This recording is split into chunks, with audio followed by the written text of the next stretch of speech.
Praise the Lord. இன்றைக்கான வசனம், ராஜகுமாரத்தியே, பாதரட்சைகளிட்ட உன் பாதங்கள் மிகவும் அழகாயிருக்கிறது. உன் இடுப்பின் வடிவு விசித்திர தொழிற்காரரின் வேலையாகிய பூஷணம் போல் இருக்கிறது. இங்க நேசர் தன்னுடைய மணவாட்டியை பார்த்து வர்ணிக்கிறார். நேசர் அப்படின்னா இயேசு கிறிஸ்து, மணவாட்டி அப்படின்னா நாம தான், சபை தான்.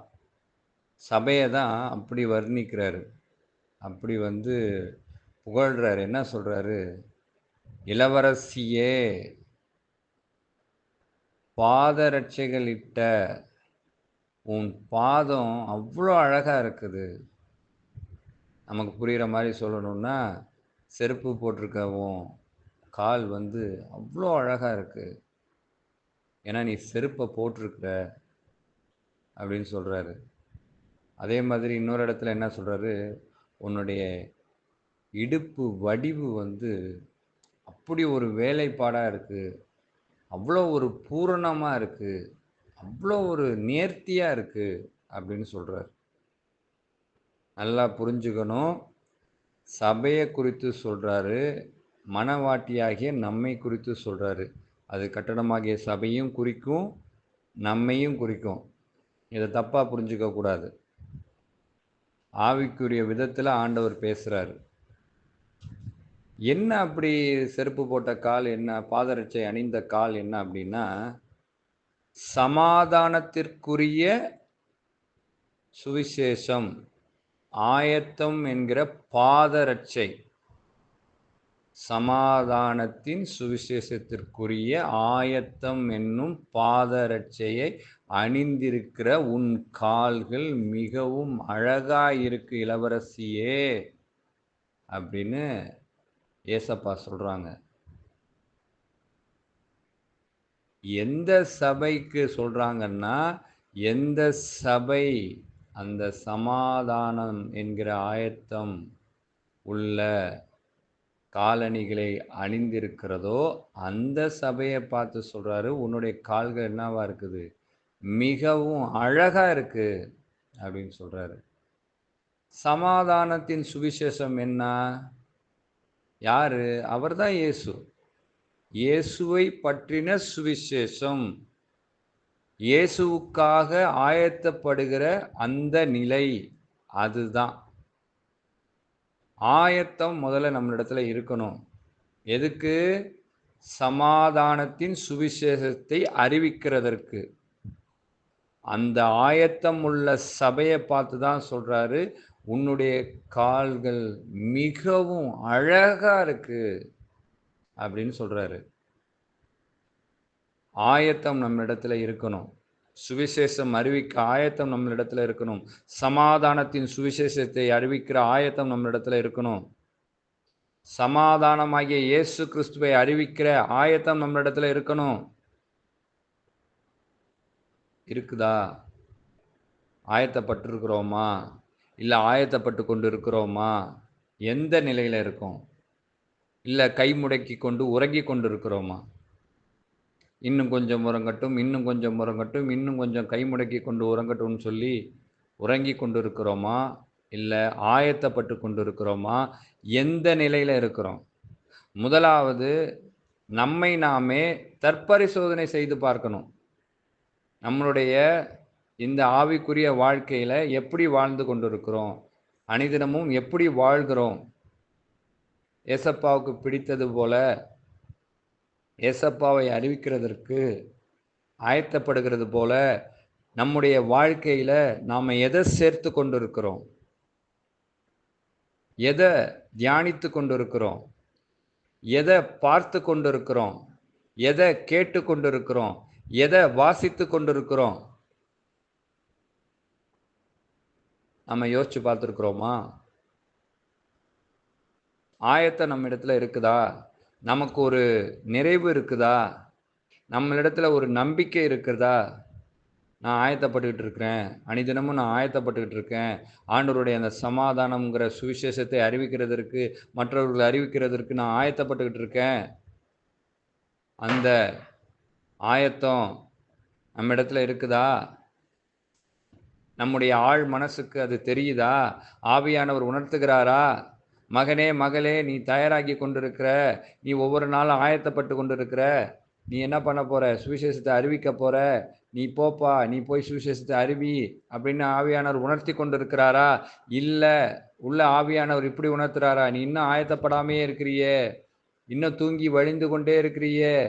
எப்பப்பா ஆயத்தப்பட போற? வேலையாட்களோ கொஞ்சம், அறுவடையோ மிகுதி. எப்ப ஆயத்தப்பட போற? எப்ப அறுவடை பண்ண போற அப்படின்னு சொல்லி ஆவியானவர் உணர்த்தி கொண்டிருக்கிறாரா? எந்தவித ஆயத்துல நம்ம இருக்கிறோம்? எந்த ஆயத்தத்துல நம்ம இருக்கிறோம்? சிந்தித்து பார்க்கணும். அததான் சொல்றாரு. ஆயத்தமுள்ள கட்டடமாகிய சபையா இருந்தாலும் சரி, நாமா இருந்தாலும் சரி, அவர் சொல்றாரு, நீ உன்னுடைய கால்கள் அவ்வளவு அழகா இருக்கு. ஏன்னா, நீ சுவிசேஷத்தை அறிவிக்கிறதற்கு ஆயத்தப்பட்டு கொண்டிருக்கிற. ஆயத்தமாகிட்ட. அநேகருக்கு சுவிசேஷத்தை அறிவித்துக் கொண்டிருக்கிற அப்படின்னு சொல்லி அவ்வளவு புகழ்றாரு. அடுத்தபடியா என்ன சொல்றாரு? உன்னுடைய இடுப்பின் வடிவு வந்து அப்படியே வேலைக்காரர்களால் செய்யப்பட்டு அவ்வளோ ஒரு பூரணமா, நேர்த்தியா, அவ்வளோ ஒரு அ வர்ணிக்க முடியாத அளவுக்கு இருக்கு அப்படின்னு சொல்றாரு. இது என்ன அப்படின்னா, சத்தியம் என்னும் கச்சையை அறையில் கட்டிக்கொண்டு, அறை அப்படின்னா இடுப்பு. சத்தியம் என்னும் கச்சை, கச்சைனா பெல்ட். அத அறையில கட்டியிருக்கணுமா. அதாவது பெல்ட் எப்படி இடுப்போட ஒன்றோடு ஒன்று இணைந்திருக்கிறது போல, அது பெல்ட்ட நம்மளா ரிமூவ் பண்ணா தான் அது ரிமூவ் ஆகும். இல்லன்னா அது அப்படியே என்ன தான் இருக்கும். அப்படியே இடுப்புல கட்டிக்கொண்டே இருக்கும். அது போல சபை இன்னைக்கு சத்தியத்த அறையில கட்டியிருக்கணுமா. கச்சையை கொண்டு கட்டியிருக்கணுமா. நீ கட்டடமாகிய சபையும் சரி, நாமும் சரி கட்டியிருக்கிறோமா? சத்தியம் யாரு? அதுவும் இயேசு தான். இந்த வேதம் முழுவதும் சத்தியம் தான். அதுவும் இயேசு தான். அத நாம அறையில கட்டி இருக்கிறோமா? அறையில கட்டி வைத்திருக்கிறோமா? நம்மோடு இணைக்கப்பட்டு வைத்திருக்கிறோமா? இதத்தான் இங்க ஆண்டவர் பேசுறார். என்ன சத்தியம்? அவரையன்றி வேறொரு தெய்வம் இல்ல. அவர்தான் மெய்யான தெய்வம். அவரே உலக இரட்சகர். அது சத்தியம். அவர் யாரு? திரித்துவ தேவன். பிதா, குமாரன், பரிசுத்த ஆவி. மூவரும் ஒருவரே. அது சத்தியம். அவர் வந்து கன்னியின் வயிற்றில் பரிசுத்த ஆவியினால் உற்பவித்து பிறந்தார். அவர் வாழும் காலத்துல 100% மனுஷகுமாரனாகவும் 100% காடாவும் அவர் வாழ்ந்திருக்கிறார். அது சத்தியம். அதே போல பிரதான கற்பனைகளை நமக்கு கொடுத்திருக்கிறார். உன் தேவனாகிய கர்த்தரிடத்தில் முழு இருதயத்தோடும், முழு உள்ளத்தோடும், முழு பலத்தோடும், முழு சிந்தையோடும் அன்பு கூறுவாயாக. அதே போல இதற்கு ஒப்பான 2ஆம் கற்பனை என்னவென்றால், உன்னிடத்தில் அன்பு கூறுகிறது போல பிறனிடத்திலும் அன்பு கூறுவாயாக. இதுல எல்லா நியாயப்பிரமாணமும் தீர்க்க தரிசனங்களும் அடங்கி இருக்கிறது. இது சத்தியம். இத அறையில கட்டியிருக்கணும். அப்புறம் பெருமை பேசாத, மேட்டிமை கொள்ளாத, பொறாமை கொள்ளாத, பாவம் செய்யாத. இது சத்தியம். மற்றவன் பார்க்கறாங்கிறதுக்காக உதவி செய்யாத. வலது கைக்கு கொடுக்கிறது இடது கைக்கு தெரிய வேண்டாம். அதே போல மற்றவன் பார்க்கறதுக்காக ஜெபம் பண்ணாத. உபவாசம் பண்ணுங்கிறேன்னு சொல்லிட்டு அதை விளம்பரப்படுத்திக்கிட்டு இருக்காத. இது சத்தியம். விக்கிரக ஆராதனை செய்யாத. இது சத்தியம். காமவெறி களியாட்டத்துக்கு இடம் கொடுக்காத. இது சத்தியம். என்னுடைய வருகை மிக சமீபம். இது சத்தியம். நான் உன்னுடைய வாசற்படியின் கதவிலே நின்று தட்டி கொண்டிருக்கிறேன். உன் அருகிலே வந்து விட்டேன். சுற்றி உள்ள அடையாளங்கள் எல்லாம் பாரு. நான் உன் அருகில இருக்கேன். வீட்டின் வாசப்படியில நின்று உன் கதவை தட்டிக்கிட்டு இருக்கிறேன். நீ திறக்காம இருக்கிற. இது சத்தியம்.